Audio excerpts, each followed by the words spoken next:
Budget and Financial Planning. Chapter 1. Theoretical Background. On Budgeting. Definition. According to Certified Institute of Management Accountants (CIMA), a budget is a quantitative expression of a plan for defined period of time.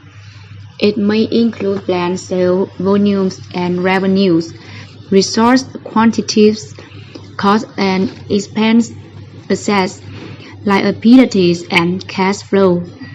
Therefore, to call a planned budget, it must comprise the quantities of economic resources to be allocated and used. It must be made for a certain period of time. It has to be expressed in monetary terms. The manager needs to act in a way that shows intention to realize the plan.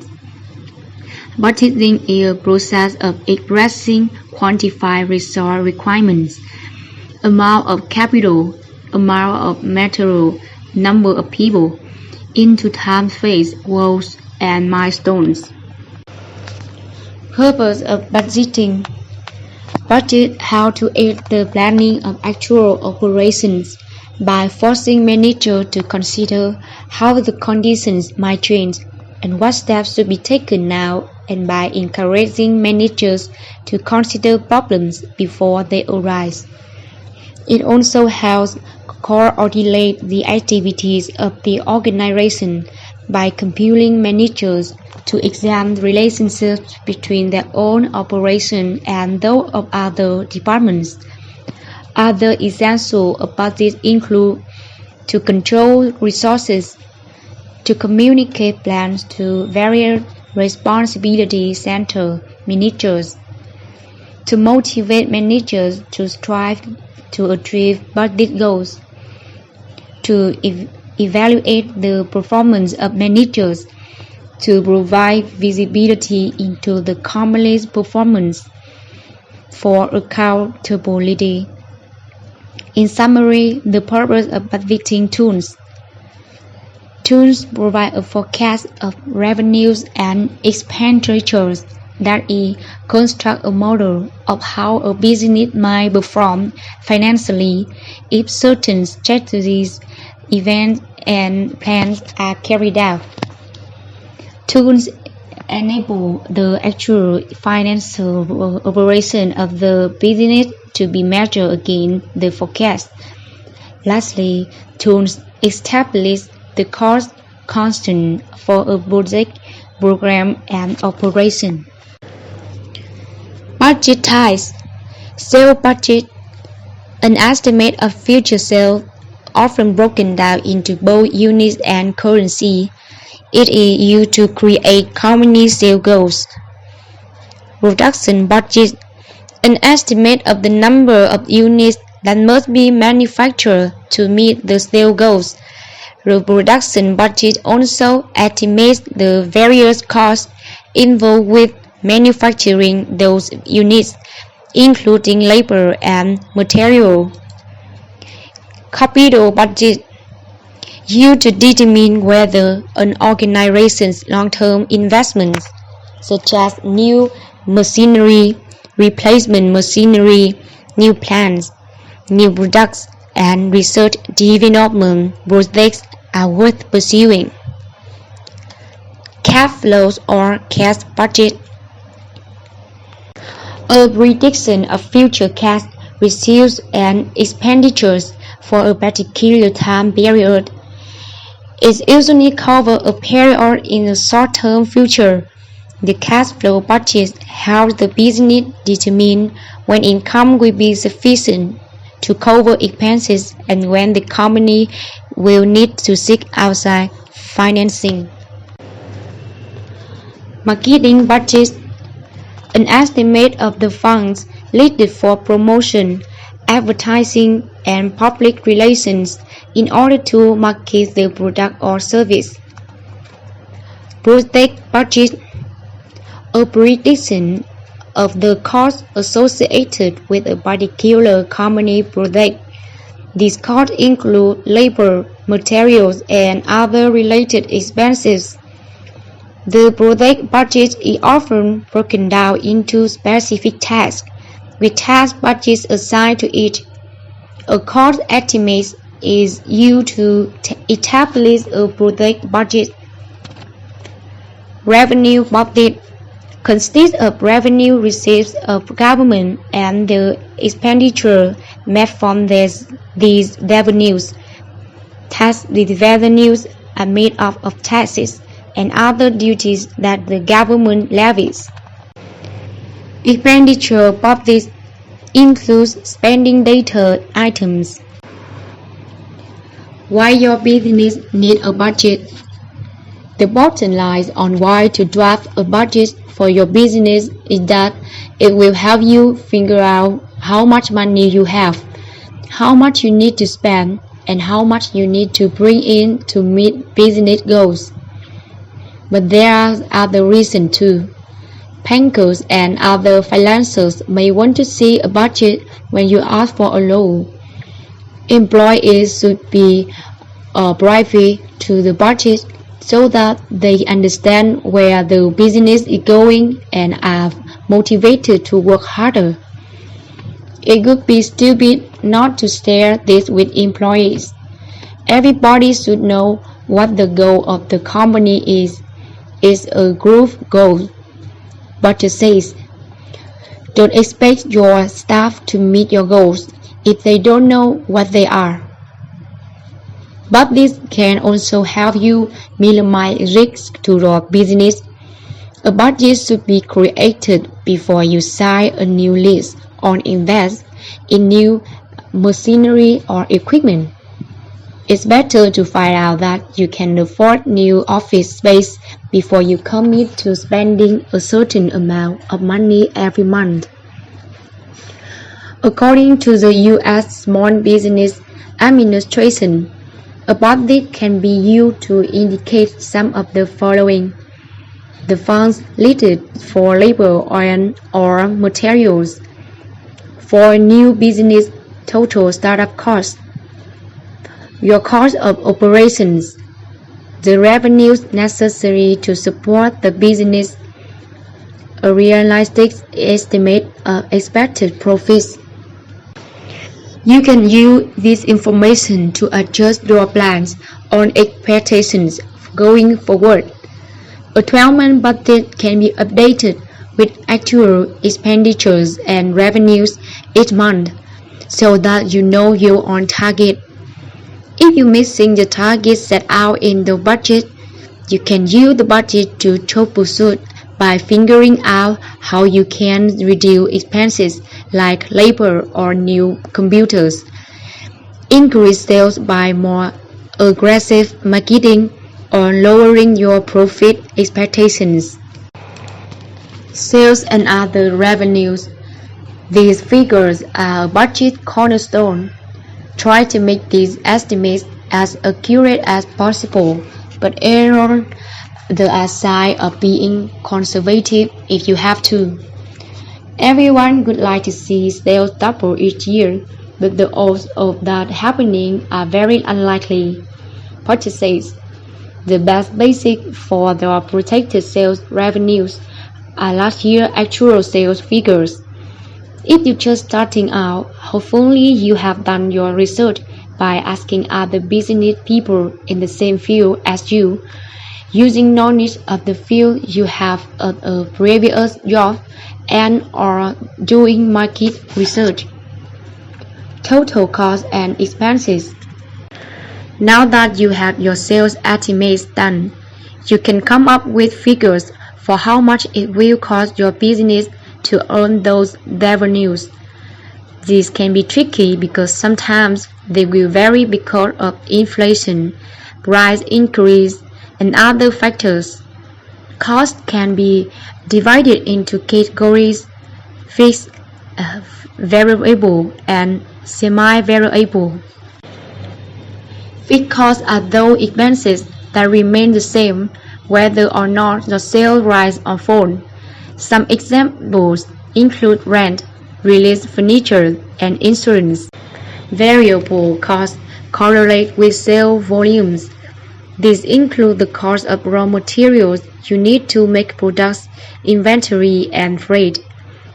Semi-variable costs are fixed costs that can be variable when influenced by volume of business. This can include salaries, telecommunications, and advertising. Profits. Let's face it, you in business to make a profit on your investment and work. You estimate this figure by subtracting your costs from your revenues. The SBA advises to check with trade associations, accountants, or bankers to make sure that you're getting an appropriate profit from your business. Once you have profit estimates, you can also start to plan for whether you can purchase new equipment, move to a bigger location, add staff, or give your employees bonuses or raises. You can also troubleshoot your projected costs and see where you can cut if your profit projections aren't up to snuff. The budget should operate according to basic mathematical equations. How to draft a business budget? Drafting a budget is easiest if you roll on the various years. The projections coupled with actual income and expense figures you realize will form the basis of your estimates for the coming year. But if you're reading this article, the odds that you never written a budget for the business before. In that case, read on. Target your sales and profits. Start out by developing a target for your sales revenues. Advise score a non-profit group with 370 chapters that is dedicated to helping entrepreneurs and small business from grow and succeed. For startup business, begin by estimating what type of realistic profit you like to see in the coming year. If you have been in business for a while, take your company's most recent financial statements, be they generated by a ledger or a computer software program, and use those as the basis for developing your sales and profit targets. The reason you start with sales and or profits is because this information will drive the rest of your estimates for cost, expenses, and capital expenditures. Take into considering factors that might affect your sales numbers, such as the economy or the loss of a major customer. But don't worry too much, because the basic tenet is budgeting is that the figures will never turn out to be exactly right. Calculate operating expenses. A good place to start, once again, is those financial statements. These statements should include an itemized list of the fixed and variable expense you incur during the year, including salaries and wages, rent, portage, research, travel, utilities, tax. If you're just starting out, you're going to have a brainstorm to make sure you factor in all the costs you will incur. Figure out gross profit margin. Again, this is much easier if you've been in business for a while. In that case, estimate the cost of your goods sold, beginning inventory, goods purchased or manufactured, shipping charges, and subtract that from your overall sales revenue. Score advice. Take time to adjust figures. Given the estimation for sales and expenses, you most likely will want to go back and readjust your estimate to reach your profit targets. This may mean you purchase fewer new supplies in the coming years, or you need to add 2 new employees. Factor in these adjusted costs and or saving and run the numbers again. You may need to buy the budget and go to an accountant or business consultant for help with your budget figures. Either way, remember that it's important to use realistic figures so that the budget can help you guide your business. Remember that budgeting is not an exact science. A budget was on common sense, Butcher says. If you made $100,000 last year in revenue, common sense indicates you won't make a million next year. Your best estimating in the range of $80,000 to $120,000, but be prepared to make adjustments for your budget as the year progresses. You may have set your sales figure too high when the economic slump hits your business, or conversely, you may land a client that doubles your business. 2. Financial control. Definition. Financial controls are among the tools that managers use to satisfy the third and fourth aspects of their roles: tracking progress and evaluating results, and they fall into the controlling category. Other controls may show progress in other areas, such as market share or customer satisfaction, but financial controls are the most important for an objective measure of company performance. During strategic planning, management defines measurable objectives for operations. Financial controls report on these objectives and to what extent they have been met. During the reporting period, managers can impose corrective action if necessary, and at the end of the reporting period, the results form part of the overall evaluation of the success of the strategic plan. The importance of financial control. So how are we doing in the restaurant this week? It seemed to be pretty empty this weekend. How did that new promo work out? Are only two of many questions that gaming operation management teams may be asking but need to know on a regular basis. The answer to the questions and other similar ones should be readily available from the accounting and finance group.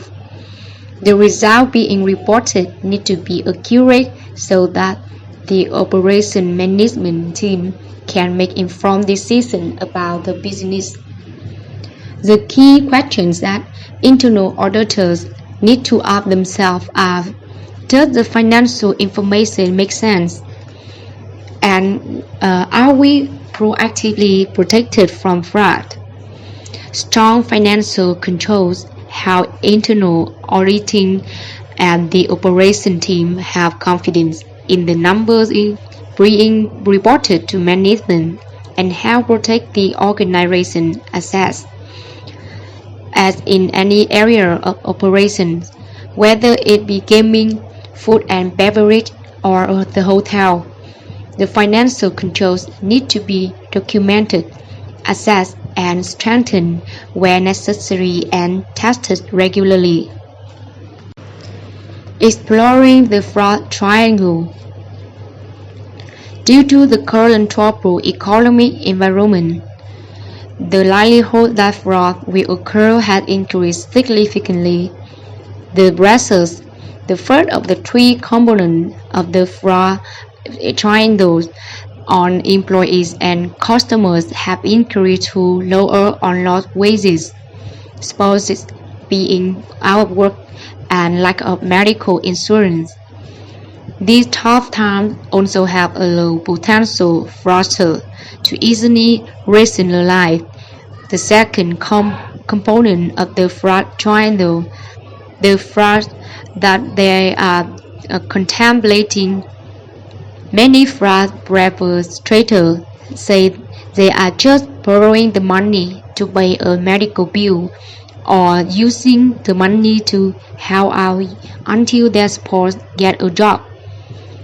Other common rationalizations include they will never miss US $200 a day with all the money they make, or they don't pay me enough anyway. Operations have little control over most of those reasons and rationalizations, but it does have control over the last component of the fraud triangle, opportunity. By evaluating and strengthening the financial internal controls of the operation, internal auditors can greatly reduce the opportunity components. Strengthening financial control. When assessing the current state of an organization's financial controls, begin by determining which financial process poses the most risk. One way internal auditors can assess financial controls is by looking at all of the functions and processes in accounting and finance and asking if a process was broken and activities were not getting done correctly. How much trouble would that cost the organization? For example, if for some reason checks were not cut or the account payable system did not function and vendors were not paid, goods and services would no longer be coming in and things could get diseased. In this example, the cash disbursement process would be an area where internal auditors would want strong financial controls in place. Additionally, within the cash disbursement process, employees could set up fictitious vendors, cut a fraudulent check, or make deals with vendors to defraud the operation. Another example of an area where strong controls are absolutely essential could be within the payroll function. Payroll is such a huge expense for operations that the slightest weakness or gap in the control could have disastrous results. Employees could be paid incorrectly or not at all, and once again, unscrupulous employees could exploit gaps and weaknesses in the control via perpetrate frauds such as having fictitious employees on a payroll, not recording vacation and other paid time off, or overpaying themselves, relatives and friends. Unfortunately, there always will be people who try to perpetuate fraud, but internal auditors need to stay one step ahead. In addition to the potential for fraud in the operation, without strong financial control, it will be easy for innocent mistake to allow a major reporting error to go undetected and cause management to make an incorrect decision, which could potentially cost large amounts of money. Strong financial control not only help prevent and detect fraud, but they also help detect true mistakes in the accounting and management reporting. Other risk areas within an operation include controls around cash, financing report, general nature account reconciliation, and inventory, as well as controls around the hotel front desk. Another area that often is overlooked but warrants strong control is management reporting. Is anyone in internal auditing verifying that information being sent to the management team daily, weekly, or monthly is accurate? Could there be inconsistencies or mistakes made in the haste to get them done? Does the sum of all the department profit and loss report equal the total of the entire operation's profits and loss. Many times when these areas are audited, numerous discrepancies surface, and the first question clients will ask, how long has this been going on, and did we pay incorrect partners as a result? The above-mentioned items were not meant to be completely by any means. Rather, they should get auditors thinking outside the gaming areas in their risk assessment and audit planning and provide a starting point for their audit. Internal auditing on customized risk assessment should identify all the areas that the auditors feel are a risk within their specific operations, including the non-gaming areas. Remedying gaps and weaknesses.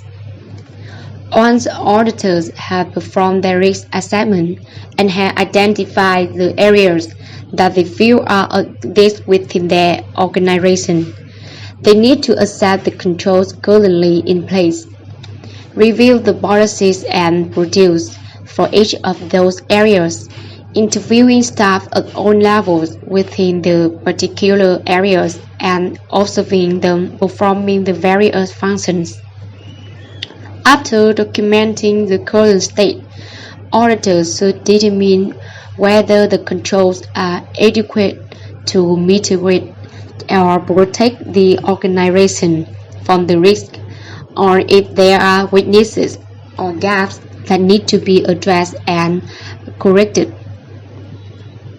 To best accomplish this, the operation should prepare remediation plans with a timeline and identify responsible people.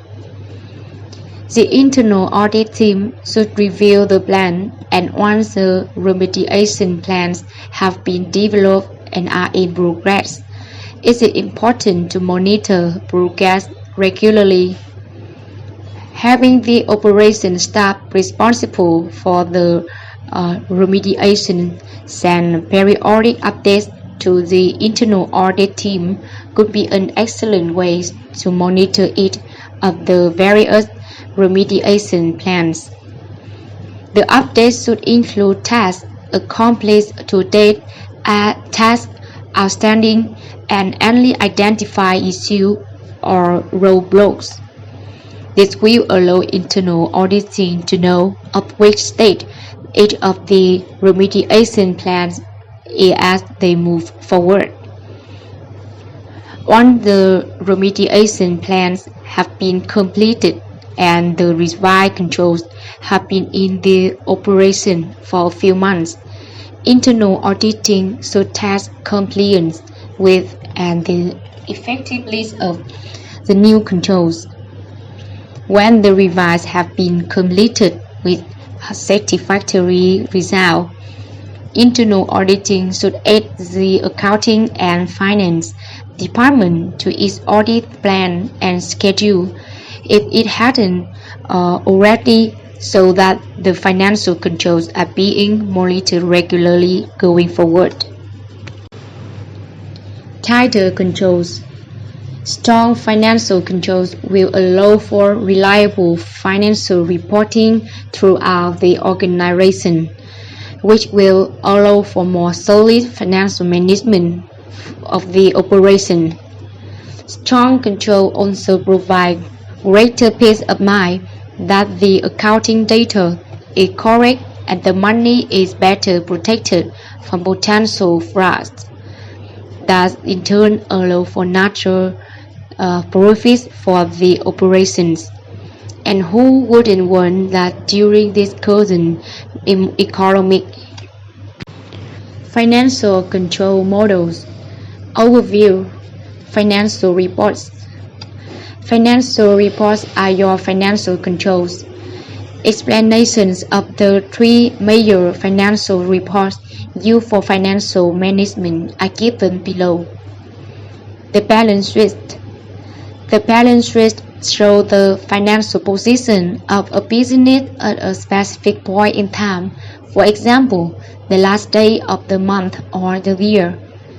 These financial statements show total assets, what the business owns, item value, and total liabilities, what the business owns. Total assets are broken down into subcategories of current assets and other assets. The total liabilities are broken down into subcategories of current liabilities, long-term liabilities on debt, and owner's equity.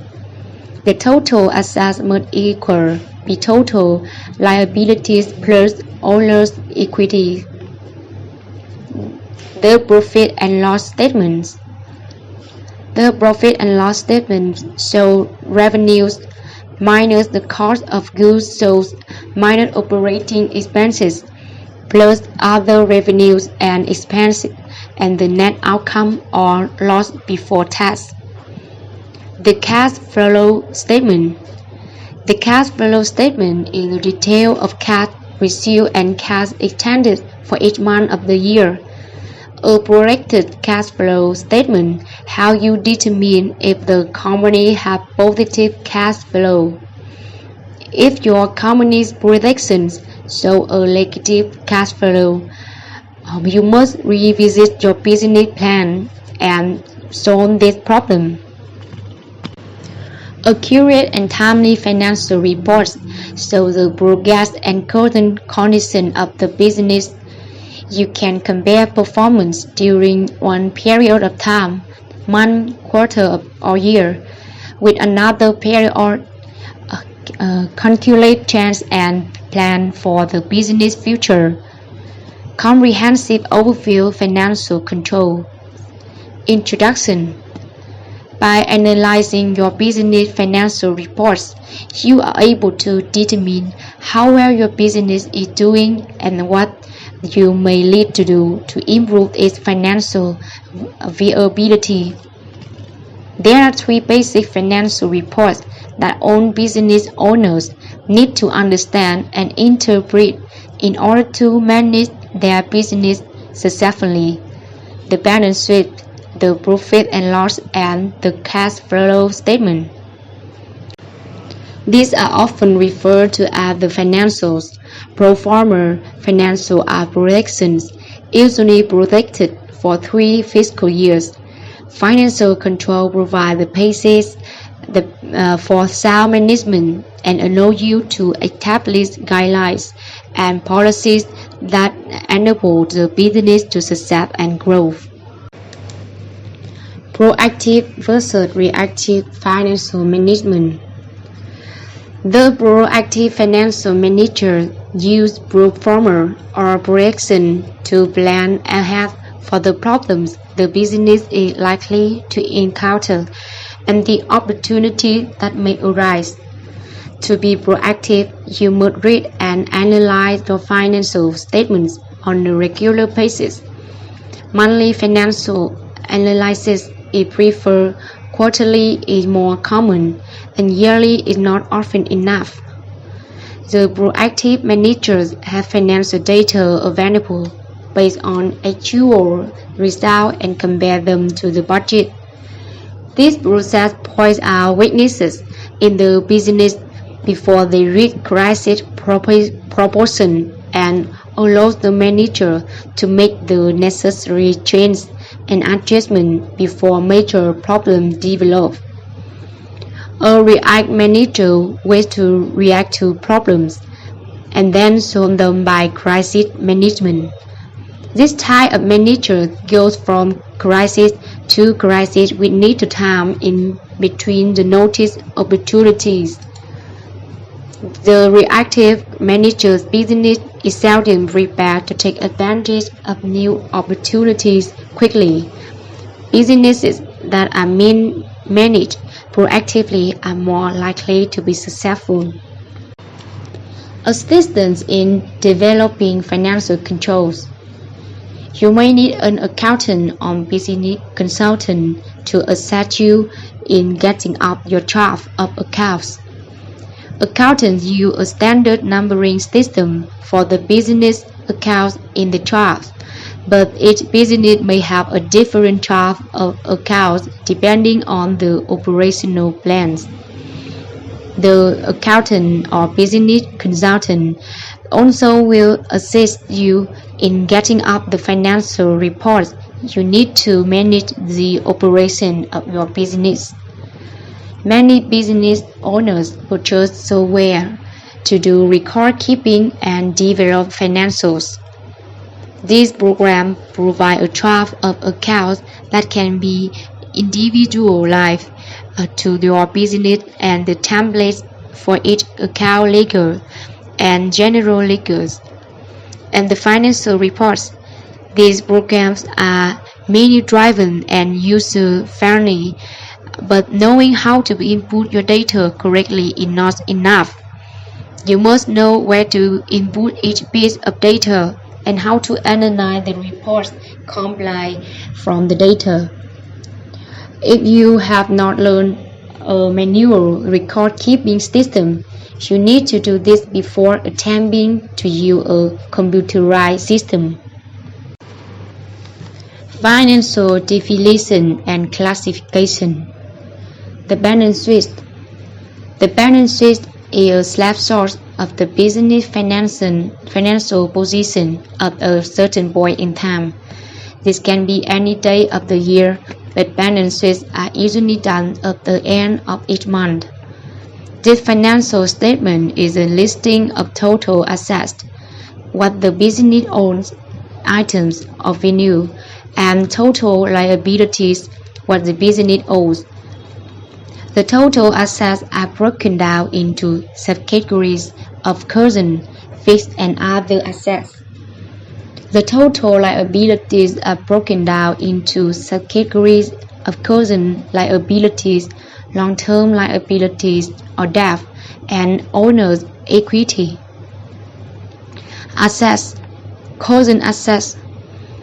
Current assets are those assets that are cash or can be readily converted to cash within the next 12 months, such as accounts receivable or inventory. In the balance sheet sold for sterling retail, the current assets are cash, petty cash, account receivable, and inventory. Some business people define current assets as though the business expects to use or consume within the coming fiscal year. Third, a business non-current assets could be those that they have a full life of more than 1 year. These include fixed assets and intangible assets. Fixed assets. Fixed assets are those assets that are not easily converted to cash in the short term. They are assets that only trend over the long term. Land, buildings, equipment, vehicles, furniture, and fixtures are some examples of fixed assets. In the balance sheet for sterling retail, the fixed assets show a furniture and fixture and equipment. Note that these fixed assets are shown as accumulated depreciation. Intangible assets or net. Intangible assets may be shown on balance sheet. This may be goodwill, trademarks, patents, license, copyrights, formulas, franchises. In this instance, net means the value of intangible assets minus amortization. Liabilities. Current liabilities.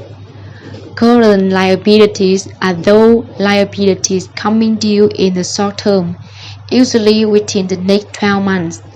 These are accounts payable, employment, income and sales tax, salaries payable, federal and state unemployment insurance, and the current year's portion of multi-year debt.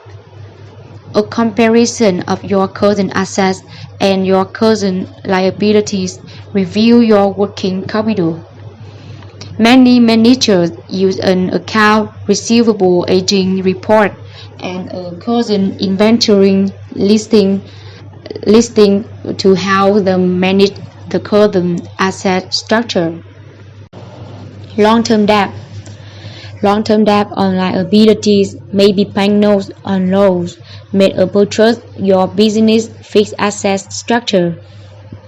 Long-term debt on liability come due in a time period of more than 1 year. The portion of bank loans that is not payable in the coming year is long-term debt on liability.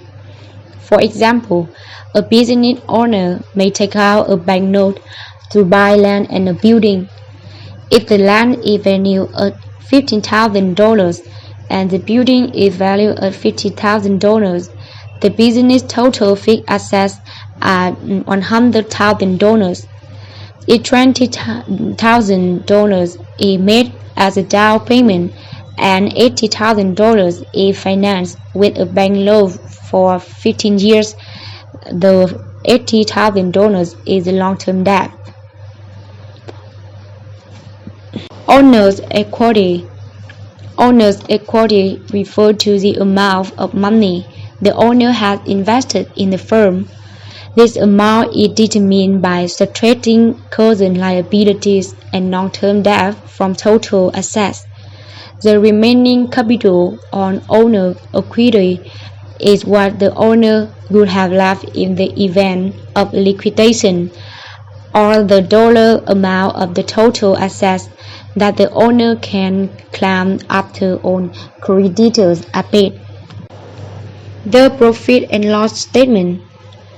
The profit and loss statement represents the relation of income and expense for a specific time interval.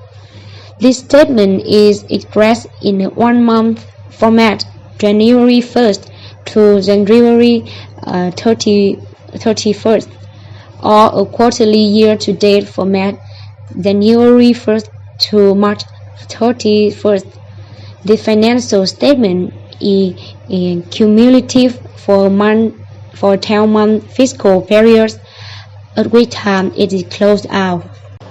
A new cumulative record is started at the beginning of the new 12-month fiscal period. The profit and loss statement is divided into 5 major categories: sales or revenue, cost of goods sold or cost of sales, gross profit, operating expenses, net income. Sales on revenue. The sales on revenue portion of the income statement is the retail price of the product expressed at dollars times the number of units sold. This can be product units or service units. Sales can be expressed in one category as total sales or can be broken out into more than one type of sales category: car sales, parts sales, and service sales, for example. Cost of goods sold or cost of sales.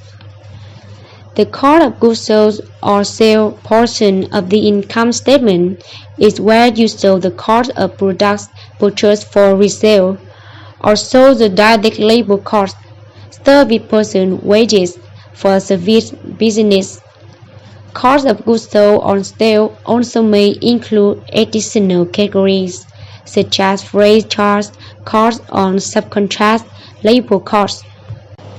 These costs also may be expressed in one category as total cost of goods sold or sale, or can be broken out to match the sale categories: car purchases, parts purchases, and service salaries, for example. Breaking out sale and cost of goods sold or sale into separate categories can have an advantage over combining on sales and cost into one category. When you break out sales, you can see how much each product you have sold cost and the gross profit for each product. This type of analysis enables you to make inventory and sales decisions about each product individually. Gross profit.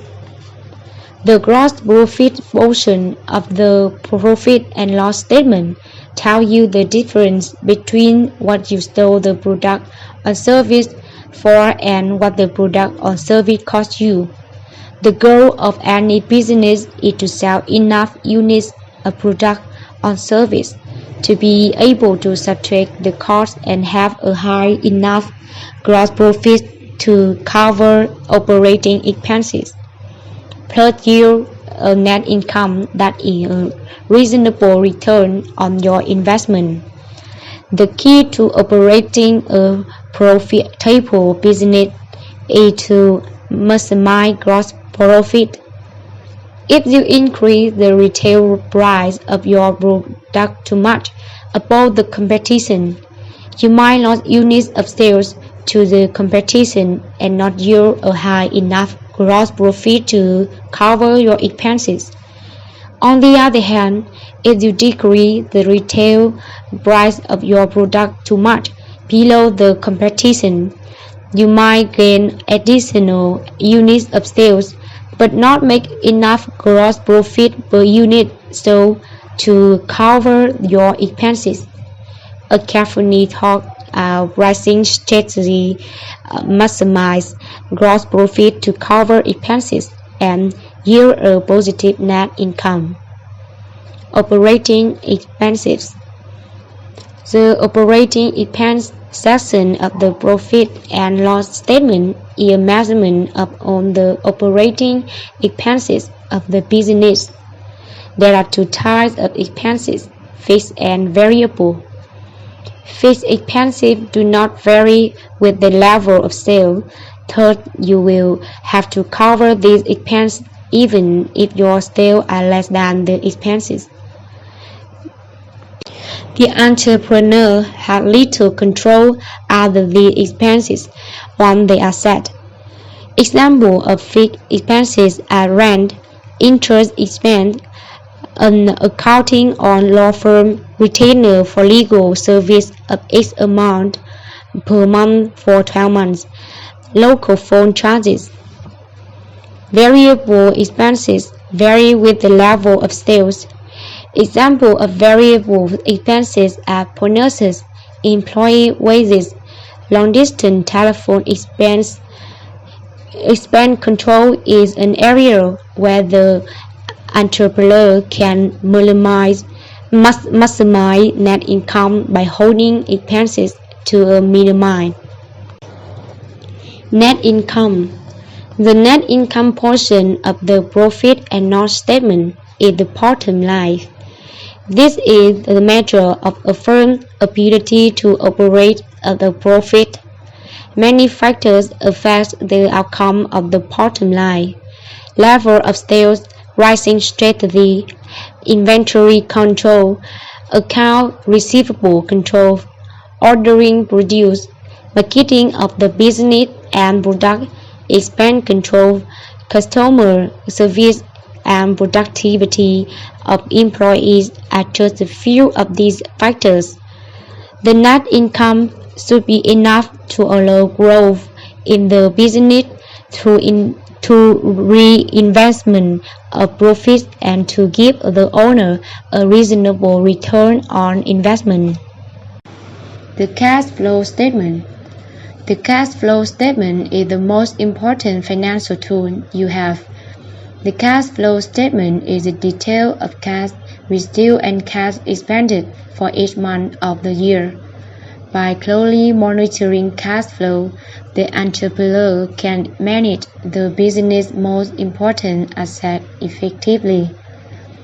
Many entrepreneurs think that the only financial statement they need to manage their business effectively is a profit and loss statement, and that a cash flow statement is exact detail.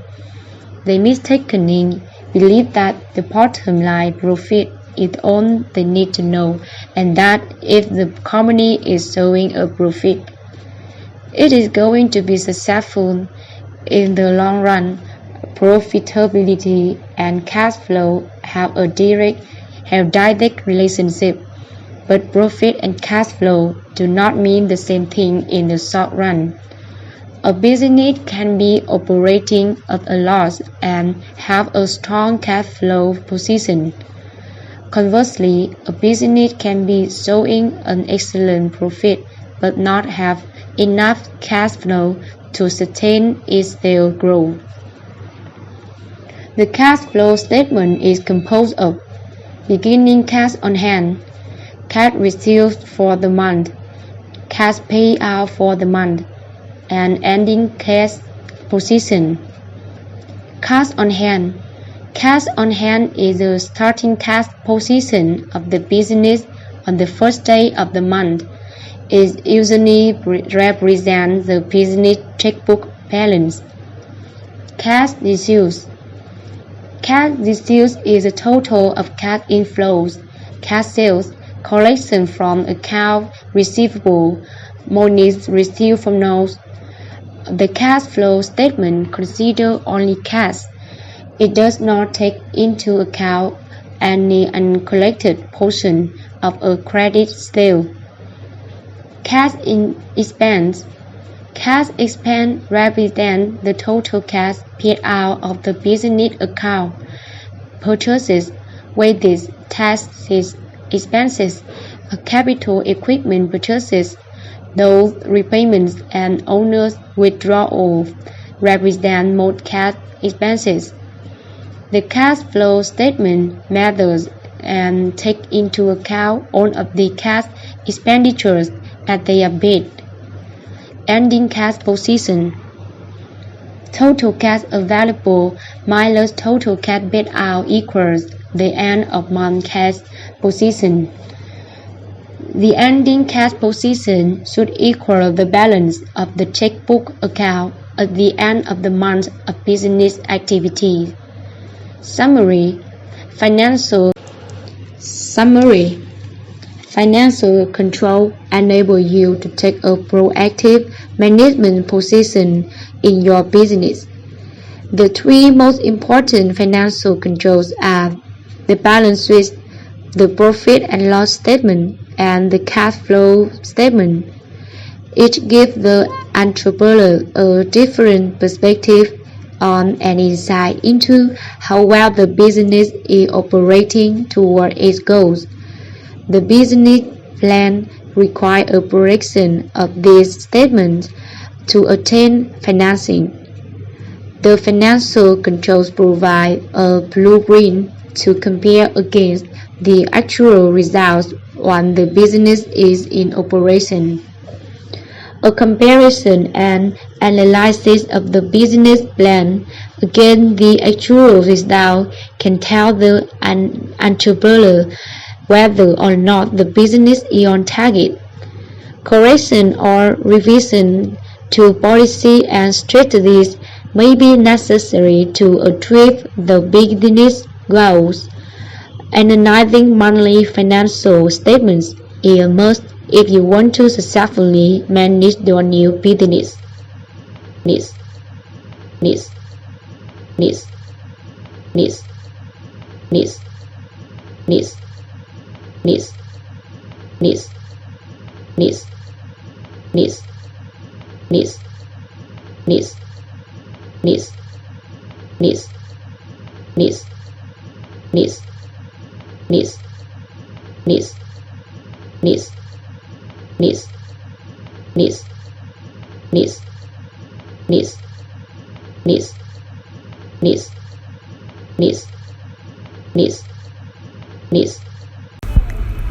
The Theory of Money and Credit by Ludwig von Mises. Preface to the new edition. 40 years have passed since the first German language edition of this volume was published. In the course of these 4 decades, the world has gone through many disasters and catastrophes. The policies has brought about these unfortunate events and also affected the nation's currency system. So money gave way to progressively depreciating fiat money. All countries are today vexed by inflation and threatened by the gloomy prospect of the complete breakdown of their currencies. There is need to realize the fact that the present state of the world and especially the present state of monetary affairs are the necessary consequence of the applications of the doctrines and have got hold of the mind of our contemporary. The great inflation of our age are not acts of God. They are man-made, or to say it bluntly, government-made. They are the offshoot of doctrine that ascribe to government the magic power of creating wealth out of nothing and of making people happy by raising the national income. One of the main tasks of economics is to explore the basic inflationary fallacy that confuse the thinking of author and statesman. From the days of John Law down to those of Locke, there cannot be any question of monetary reconstruction and economic recovery as long as such fable as that of the blessing of expansionism form an integral part of official doctrine and guide the economic policies of the nation. None of the argument that economic advance against the inflationist and expansionist doctrines is likely to impress demagogues. For the demagogues does not bother about the remote consequence of his policies.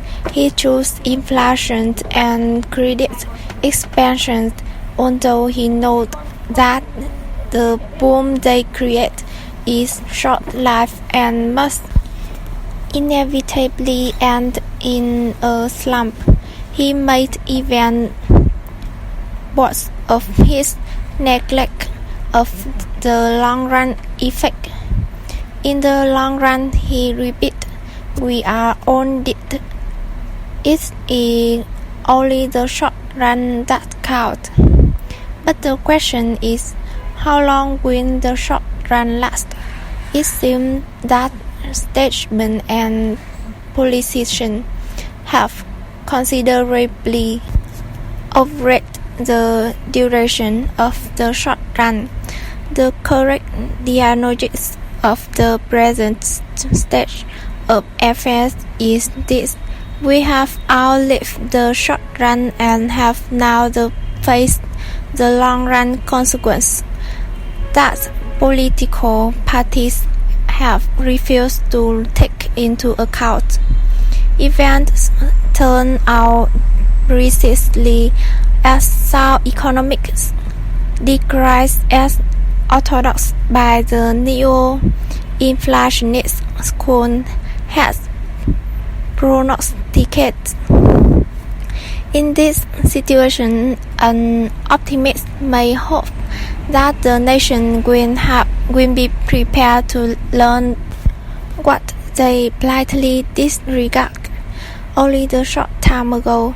It is this optimistic expectation that prompted the publisher to republish this book and the author to add to it as an apology an essay on monetary reconstruction, Part 4.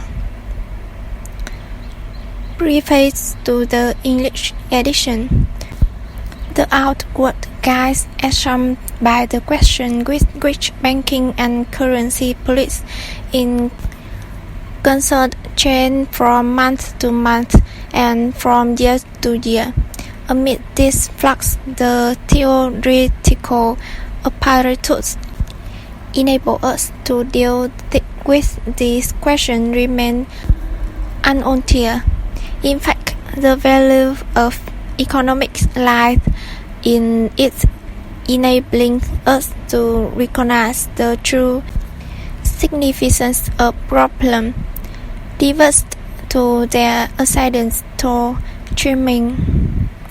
No very deep knowledge of economics is usually needed for grasping the immediate effects of a measure, but the task of economics is to foretell the remoter effect, and so to allow us to revise such acts as attempt to remedy a present ill by showing the seed of a much greater ill for the future. 10 years have elapsed since the second German edition of the present book was published. During the period, the external appearance of the currency and banking problem of the world have completely altered, but closer examination revealed that the same fundamental issues are being considered now as then. Then England was on the way to raising the gold value of pound once more to its pre-war level.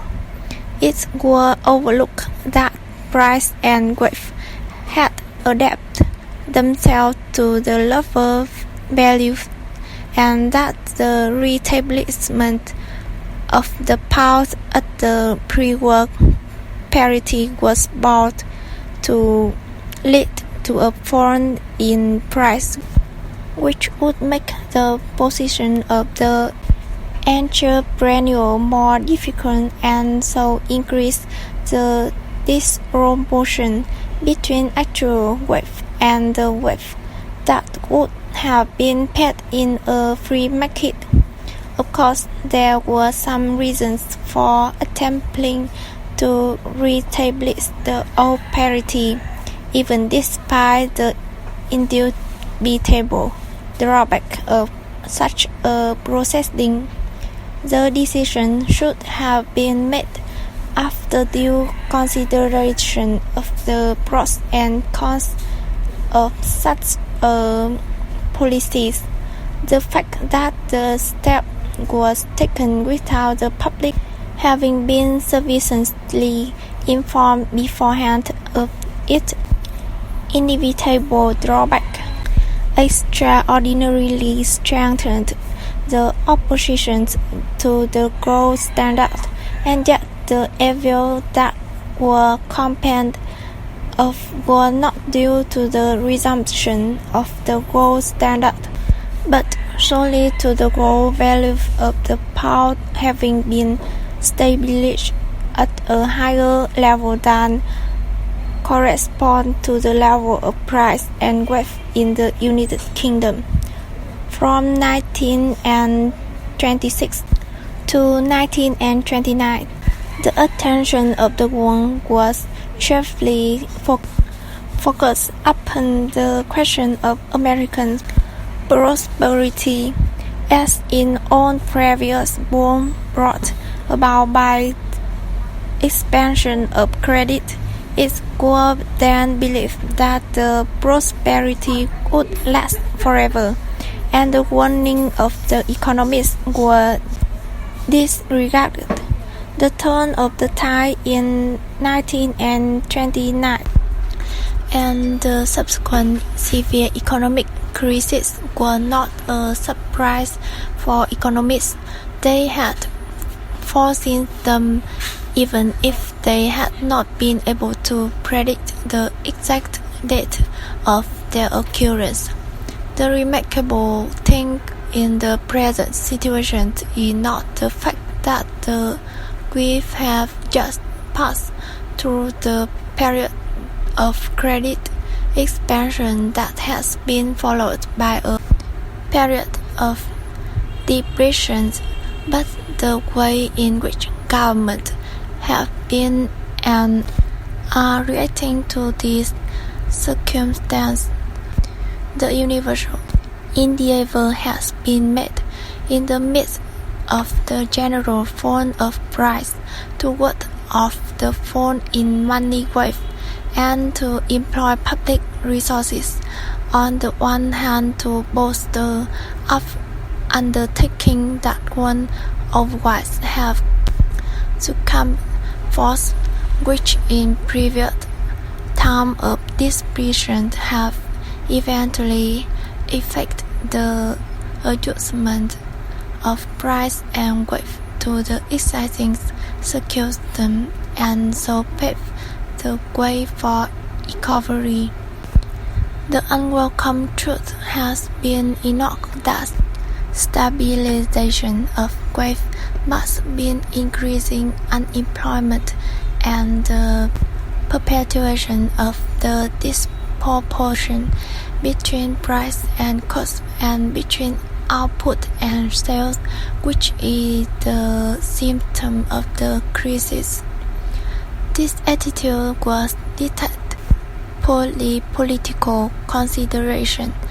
Government did not want to cause unrest among the masses of their wage-earning subjects. They did not dare to oppose the doctrine that regard high wage as the most important economic ideal and believe that trade union policies and government intervention can maintain the level of wage during the period of falling prices, and government have therefore done everything to lessen or remove entirely the pressures exerted by circumstance upon the level of wage.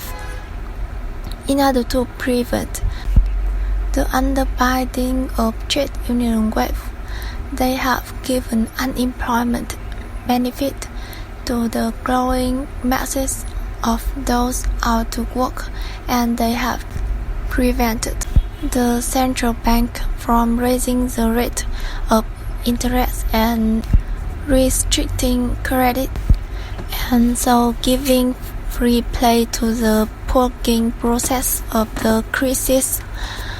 When governments do not feel strong enough to prosecute by taxation or borrowing the resource to meet what they regard as irreducible expenditure, or alternatively to so restrict their expenditure that they are able to make do with the revenue that they have recourse on their part to the issues of inconvertible note and a consequent fall in the value of money are something that have occurred more than once in European and American history.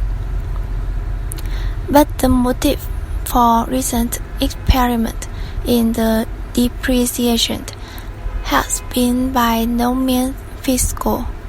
The gold content of the monetary unit has been reduced in order to maintain the domestic wage level and price level, and in order to recuse advantage for home industry against its competitor in international trade.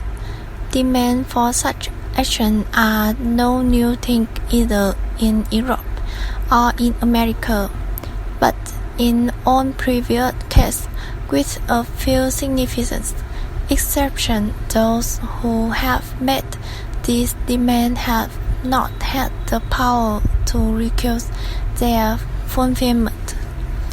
In this case, however, Great Britain began by abandoning the old gold content of the pound instead of preserving its gold value by employing the customary and never failing remedy of raising the bank rate. The government and parliament of the United Kingdom, with bank rate at 4.5%, prefers to stop the redemption of notes at the old legal period and so to cause a considerable fall in the value of sterling. The object was to prevent a further fall of price in England and above all, apparently to avoid a situation in which reduction of wealth would be necessary. The example of Great Britain was followed by other countries, notably by the United States. President Roosevelt reduced the gold content of the dollar because he wished to prevent a fall in weight and to restore the price level of the prosperous period between 1926 and 1929. In Central Europe, the first country to follow Great Britain's example was the Republic of Czechoslovakia. For reasons of practice, has hastily followed a policy which aimed at raising the value of corn, and she did not come to a halt until she was prevented a fall of weight and price, and so to encourage exportation and restrict importation. Today, in every country in the world, no question is so eagerly debated as that of whether the purchasing power of the monetary unit should be maintained or reduced. It is true that the universal assertion is that all that is wanted is the reduction of purchasing power to its previous level, or even the prevention of the rise above its present level. But if this is all that it wanted, it is very difficult to see why the 1926 to 29 level should always be aimed at and not say that of 1913.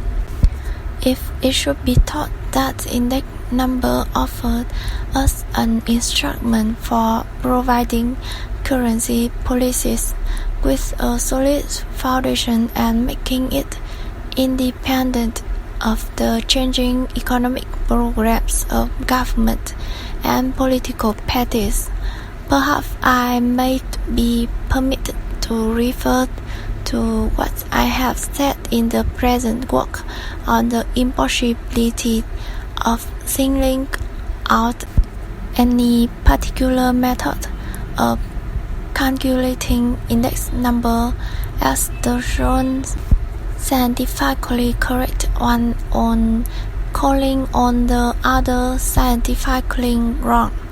There are many ways of calculating purchasing power by means of index number, and every single one of them is right from certain tenable point of view, but every single of them is also wrong from just as many equally tenable point of view, since each method of calculation with their results that are different from those of every other method, and since each result, if it is made the basis of practical measure, will further certain interests and injure others, it is obvious that each group of persons will declare for those methods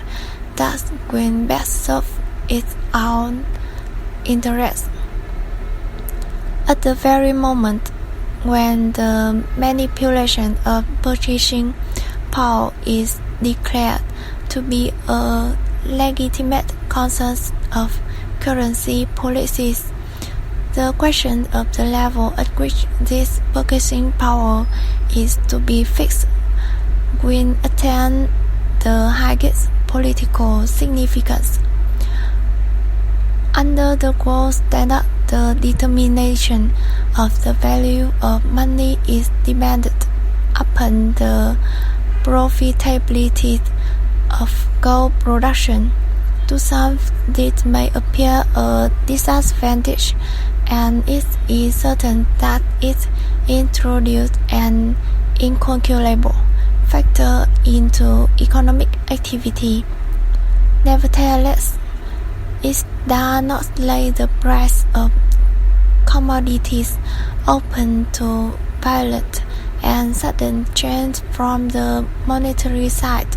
The biggest variation in the value of money that we have experienced during the last century have originated not in the circumstances of gold production, but in the policies of government and bank of issues dependent of the value of money on the production of gold. Thus the least mean it dependence of the politics of the hour, the dissociation of the currencies from a definitive and unchangeable gold parity has made the value of money a plaything of politics.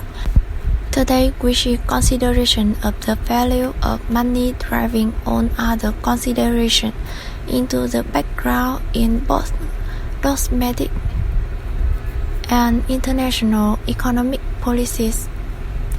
We are not very far now from the state of affairs in which economic policies is primarily understood to mean the question of the influencing the purchasing power of money. Are we to maintain the present gold content of the currency unit, or are we to go over to a lower gold content? That is the question that forms the principal issue nowadays in the economic policy of all European and American countries. Perhaps we are already in the midst of a race to reduce the gold content of the currency unit with the object of obtaining transitory advantage, which, moreover, and based on self-deception in the commercial war which the nation of the civilized world have been waging for decades with increasing acrimony and with disastrous effect upon the welfare of their subjects. It is an unsatisfactory designation of this stage of affairs to call it an emancipation from gold. None of the countries that have abandoned the gold standard during critical even thought the principal aim of the measure may have been to secure the greatest possible stability to nominal wealth and sometimes a price also. Besides, the countries that have debased the gold value of their currencies for the reasons described, there are another group of countries that refuse to acknowledge the depreciation of their money in terms of gold that has followed upon an excessive expansion of the domestic note circulation and maintain the fiction that their currency unit still possess their legal gold value, or at least a gold value in excess of its real level. In order to support this fiction, they have introduced foreign exchange regulation, which usually require exporters to sell foreign exchange at its legal gold value, that is, at a considerable loss. The fact that the amount of foreign money that is sold to the central bank in such circumstances is greatly diminished can hardly require further elucidation. In this way, is a shortage of foreign exchange have gone into being the modern productive equipment of the whole world. If the debtor countries refuse to pay their existing debt, they certainly ameliorate their immediate situation, but it is very questionable whether they do not at the same time greatly damage their future. It consequently seems misleading in discussion of the currency question to talk of an opposition between the interests of creditor and debtor nations, of those which are well supplied with capital and those which are ill supplied. It is the interest of the poor countries who are dependent upon the importation of foreign capital for developing their productive resources that make the throttling of international credit seem so extremely dangerous. The dislocation of the monetary and credit system that is nowadays going to everywhere is not due. The fact cannot be repeated too often to any inadequacy of the gold standard. The thing for which the monetary system of our time is shaped by blame, the fall in price during the last 5 years is not the fault of the gold standard, but the inevitable and ineluctable consequence of the expansion of credit, which were bound to lead eventually to a collapse. And the thing which is chiefly advocated as a remedy is nothing but another expansion of credit, but as certainly might lead to a transitory boom, but would be bound to end in a correspondingly severe crisis. The difficulties of the monetary and credit system are only a part of the great economic difficulties under which the world is at present suffering. It is not only the monetary and credit system that is out of gear, but the whole economic system. For years past, the economic policies of all countries has been in conflict with the principle on which the 19th century built up the welfare of the nation. International division of labor is now regarded as an evil, and there is a demand for a return to the autarky of remote antiquity. Every importation of foreign goods is heralded as a misfortune to be averted at all costs, with prodigious odor. Mighty political parties proclaim the gospel that peace on earth is undesirable, and that goal alone mean progress.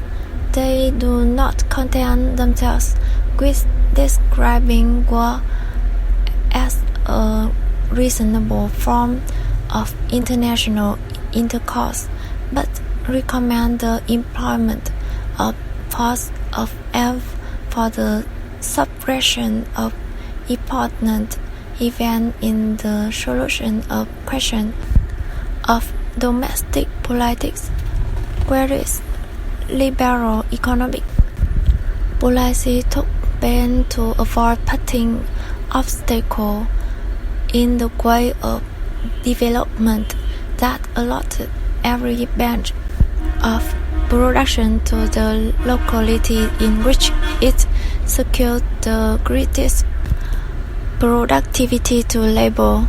Nowadays, the endeavor to establish enterprise in places where the conditions of production are unfavorable is regarded as a patriotic action that deserves government support. To demand of the monetary and credit system that is should do away with the consequence of such perverse economic policies is to demand something that is a little unfair.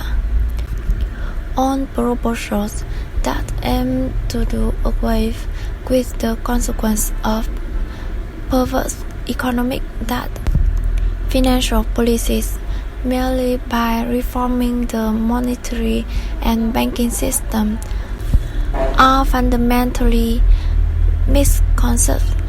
Money is nothing but a medium of exchange, and it completely fulfills its function when the exchange of goods and services is carried on more easily with its help that would be possible by means of barter.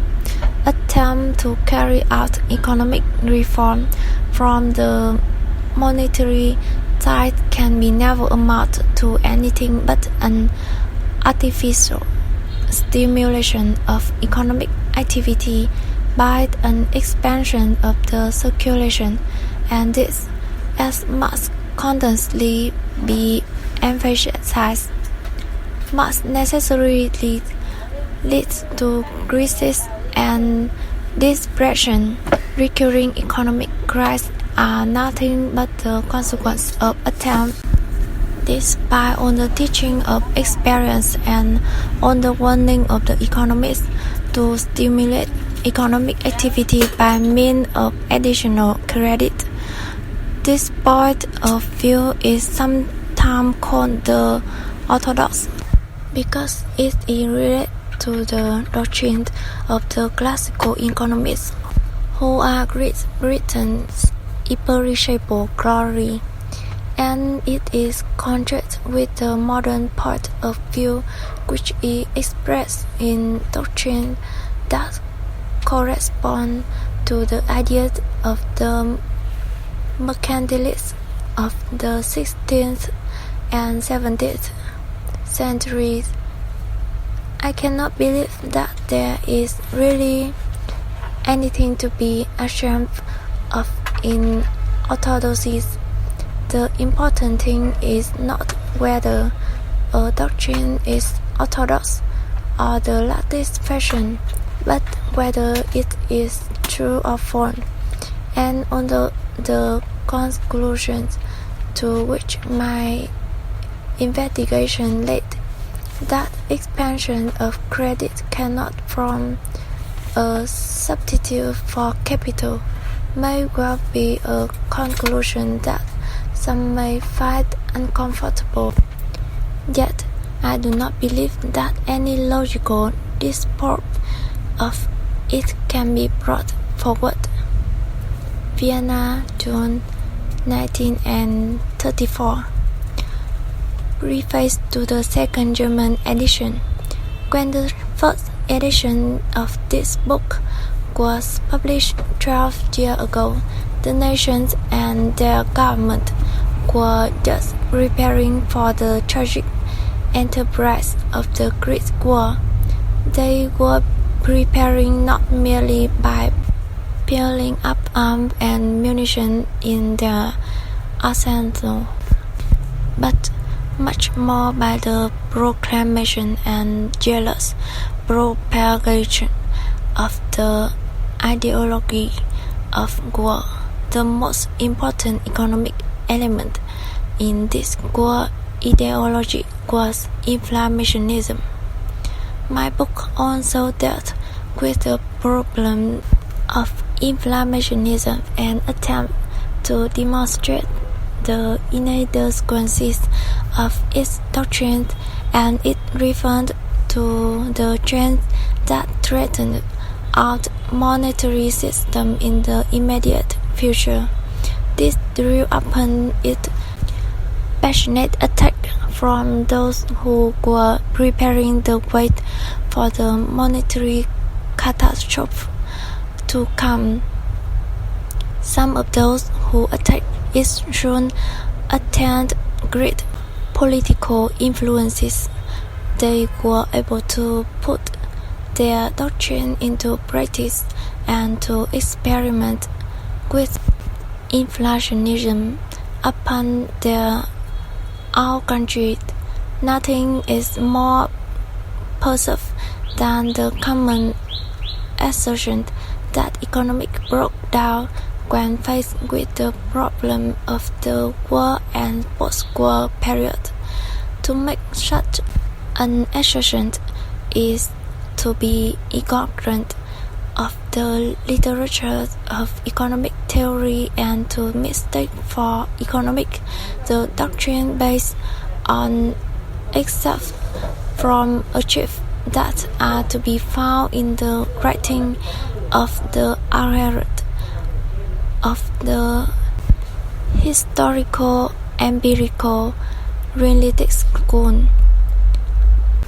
Nobody is more conscious of the shortcoming of economics than economists themselves, and nobody regrets its gaffe and falling more, but on the theoretical guidance that the politicians of the last 10 years needed could have been learned from exciting doctrine. Those who have derived and carelessly rejected as bloodless abstraction the assured and accepted result of scientific labor should blame themselves, not economic. It is equally hard to understand how the assertion could have been made. The experience of recent years has necessitated a revision of economic. The tremendous and sudden change in the value of money that we have experienced have been nothing new to anybody acquainted with currency history. Neither the variation in the value of money, nor their social consequence, nor the way in which the politicians reacted to either, were new to economists. It is true that these experiences were new to many entities, and this is perhaps the best proof that the profound knowledge of history professed by these gentlemen were not garnered, but only a cloak for their mercantilistic propaganda. The fact that the present work, although annotated in essential, is now published in the rather different form from that of the first edition is not due to any such reason as the impossibility of explaining new facts by old doctrine. It is true that during the 12 years that have passed since the first edition was published, economics has made strict that it would be impossible to nhoc, and my own occupation with the problem of catalysis has led me in many respects to conclusions that differ from those of the first edition. My attitude toward the theory of interest is different today from what it was in 1911, and although in preparing this as in preparing the first edition, I have been obliged to postpone any treatment of the problem of interest, which lie outside the theory of indirect exchange. In certain parts of the book, it has nevertheless been necessary to refer to the problem. Again, on the question of grace, my opinion have altered in one respect. I have come to the conclusion that the theory which I put forward as an elaboration and continuation of the doctrine of the currency's crown is in itself a sufficient explanation of crisis and not merely a supplement to an explanation in terms of the theory of direct exchange, as I supposed in the first edition. Further, I have become convinced that the distinction between static and dynamic cannot be dispensed with even in expounding the theory of money. In writing the first edition, I imagined that I should have to do without it in order not to give rise to any misunderstanding on the part of the German reader, for in an article that had appeared shortly before in a widely read symposium, Oldman had used the concept static and dynamic, applied them to monetary theory in a sense that differs from the terminology of the modern American school. Meanwhile, however, the significance of the distinction between static and dynamic in modern theory has probably become familiar to everybody who, even if not very closely, has followed the development of economic. It is safe to employ the term nowadays without fear to their being confused with Oldman's terminology. I have in part revised the chapter on the social consequence of variation in the value of money in order to clarify the argument. In the first edition, the chapter on monetary policies contained long historical discussion. The experiences of recent years afford sufficient illustration of the fundamental argument to allow this discussion now to be dispensed with. A section on problem of banking policies of the day has been added, and one in which the monetary theory and policies of the etatists are briefly examined.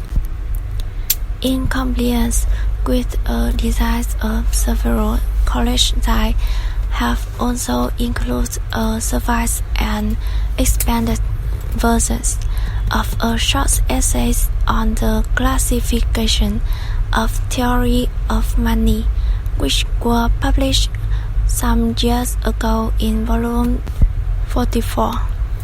For the rest, it has been far from my intention to deal critically with the flood of new publications devoted to the problem of money and credit.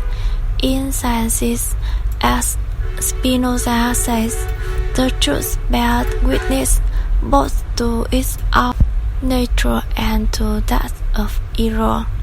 My book contains critical arguments only where they are necessary to establish my own view and to explain or prepare the ground for them.